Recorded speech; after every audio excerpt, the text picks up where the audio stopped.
Favourite serials இனி டிவிக்கு முன்பே சன் நெக்ஸ்ட் ஆப்ல ஜாலியா எல்லாருக்கும் முன்னாடியே பாருங்க.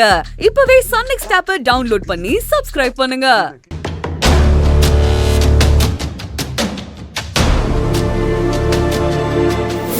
உனக்கு இனிமே ரொம்ப அதிகமாலாம் டைம் கிடையாது.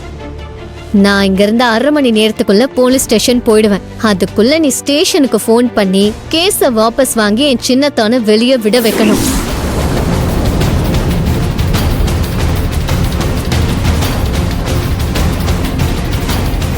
இல்ல நான் கூட கொண்டு போற இந்த எவிடன்ஸ் எல்லாம் காட்டி உன் மேல கம்ப்ளைண்ட கொடுத்துட்டு நானே என் சின்னத்தான ரிலீஸ் பண்ணி கூட்டிட்டு வந்துடுவேன்.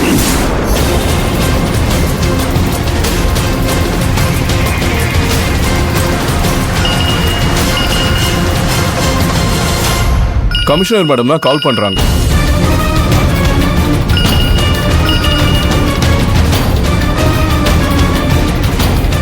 Good morning madam. இன்ஸ்பெக்டர், அந்த கார்த்தியை ரிலீஸ் பண்ணிருங்க. என்ன மேடம், என்ன சொன்னீங்க? கார்த்தி மேல நான் கொடுத்த கம்ப்ளைண்ட்டை வாபஸ் வாங்கிக்கிறேன். நீங்க அவனை ரிலீஸ் பண்ணிருங்க, புரியுதா? மேடம், என்ன மேடம் நீங்களே கம்ப்ளைண்ட் கொடுக்குறீங்க, அப்புறம் அதையே நீங்களே வாபஸ் வாங்கிக்கிறீங்க? எங்களை என்ன நினைச்சுக்கிட்டு இருக்கீங்க? வாபஸ் வாங்கிட்டாளா? ஸ்டேஷன்ல வேலை வெட்டி இல்லாம சும்மா இருக்கும் நினைச்சுக்கிட்டு இருக்கீங்களா? ஹலோ இன்ஸ்பெக்டர், என்ன பேசிட்டு இருக்கீங்க நீங்க? ஏன் கிட்ட வாய்ஸை ரைஸ் பண்றீங்க? உங்களோட ஹையர் ஆபீசர் கிட்ட நீங்க பேசிட்டு இருக்கீங்க. அத ஞாபகம் வச்சுக்கோங்க. Just do it now. நான் சொன்னதை செய்யுங்க. முடியாதுன்னு சொல்லி புடிவாதம் புடிச்சிங்கன்னா என்னால உங்களோட சுப்பீரியர் ஆபீசர் கிட்ட சொல்லி இந்த கேஸ வாபஸ் வாங்க முடியும். என்ன சொல்றீங்க? இல்ல மேடம், நான் அதுக்காக சொல்லல. Don't give me any explanation. Just do what I say. That's it.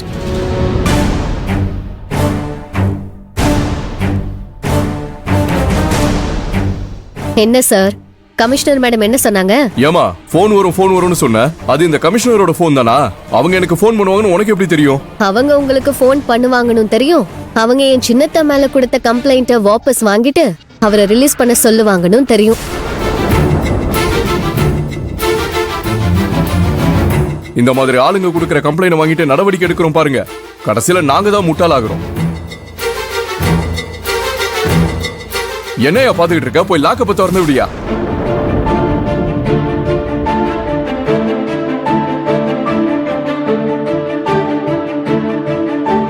என்ன இன்ஸ்பெக்டர், வேற எந்த ஃபார்மாலிட்டியும் இல்லையே? நான் கார்த்தியை கூட்டிட்டு போலாமா? சரி, தாராளமா கூட்டிட்டு போங்க சார். ரொம்ப நன்றி சார். ரொம்ப நன்றிங்க சார். வரேன் சார். வரேன் சார். நோ, இந்த மாதிரி இடத்துல வரன்னு சொல்லக்கூடாது, போறன்னு சொல்லுங்க. கிளம்புங்க. சரி, போலாம். வாங்க.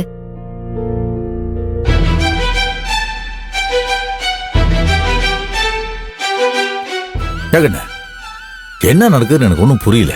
அந்த கமிஷனருக்கு என்னாச்சு? அவங்க எதுக்காக இன்ஸ்பெக்டருக்கு ஃபோன் பண்ணி கார்த்திகை வெளியே விட சொல்லணும்? உனக்கு இதை பத்தி முன்னாலே தெரியும்னு சொல்ற, உனக்கு எப்படி கண்ணு தெரியும்? ஆமா, எனக்கு ஒண்ணுமே புரியல. ரம்யா ரொம்ப பிடிவாதக்காரி, யார் சொன்னாலும் கேட்க மாட்டா. அவளே ஃபோன் பண்ணி என்னை விட சொன்னதை இப்போ வரைக்கும் என்னால நம்ப முடியல.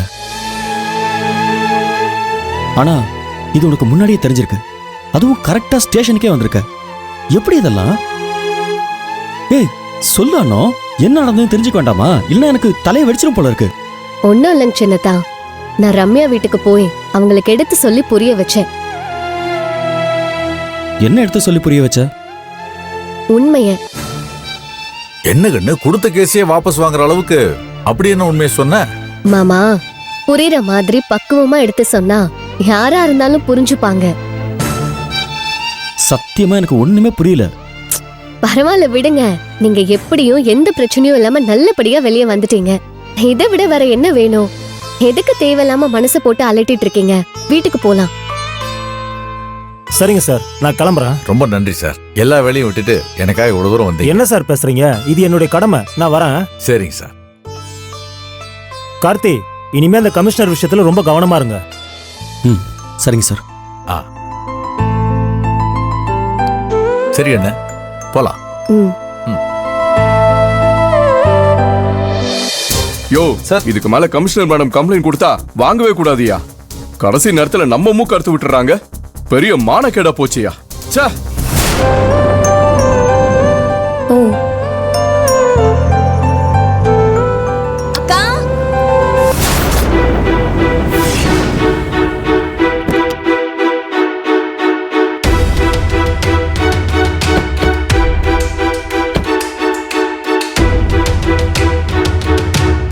டேய் கார்த்தி, அண்ணா, அங்கே நில்லு இரு, திருஷ்டி கழிச்சறேன். நானும் இப்பெல்லாம் அடிக்கடி போலீஸ் ஸ்டேஷன் போயிட்டு வந்துட்டு இருக்கேன். நீ இப்ப அடிக்கடி திருஷ்டி கழிக்கிறல்ல? எனக்கு என்னமோ இது சம்பிரதாயம் மாதிரி ஆயிடுச்சுக்கா. எதுக்குக்கா? வேண்டாம், விடு. என்ன சின்னத்தா இப்படி பேசுறீங்க? அதுக்குன்னு ஒரு சக்தி இருக்கு. அதனால திருஷ்டி கழிக்கிறதுல ஒண்ணும் தப்பு இல்ல. இல்லன்னோ நான் எதுக்கு சொல்றேன்னா, பேசாம இருங்க. நீங்க பண்ணுங்க அண்ணி.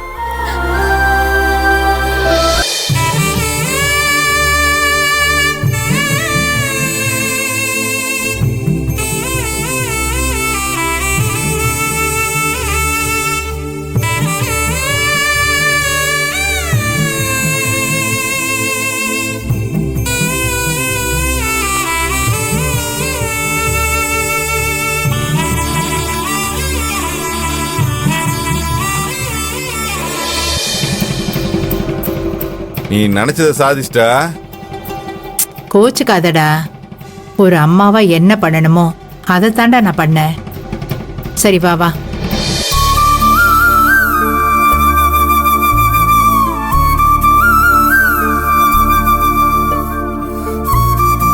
கண்ணு உட்கார்.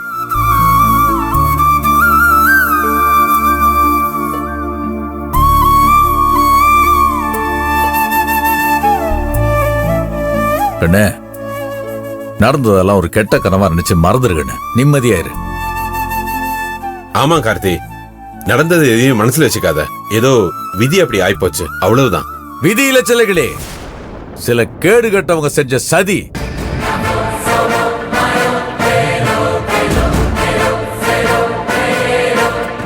அவங்க என்ன வேணா சதி பண்ணிட்டோம், அடிச்சு ஒடிச்சு ஒண்ணுமில்லாம ஆக்கணும்னு நினைக்கிட்டோம். ஆனா என் பையன் பக்கம் நீதி நேர்மை இருக்க வரைக்கும் அவன் நேரில கூட அவங்களால தொட முடியாது. ஏமா, இப்ப இவர் எதுக்கு இந்தியன் தாத்தா மாதிரி பேசிட்டு இருக்காரு? அதானே. என் பையனுக்கு எதிராக யாரு என்ன திட்டம் போட்டாலும் சரி, அந்த திட்டம் எல்லாம் தவிடுபடியாகுமே தவிர என் பையனுக்கு ஒன்னும் ஆகாது.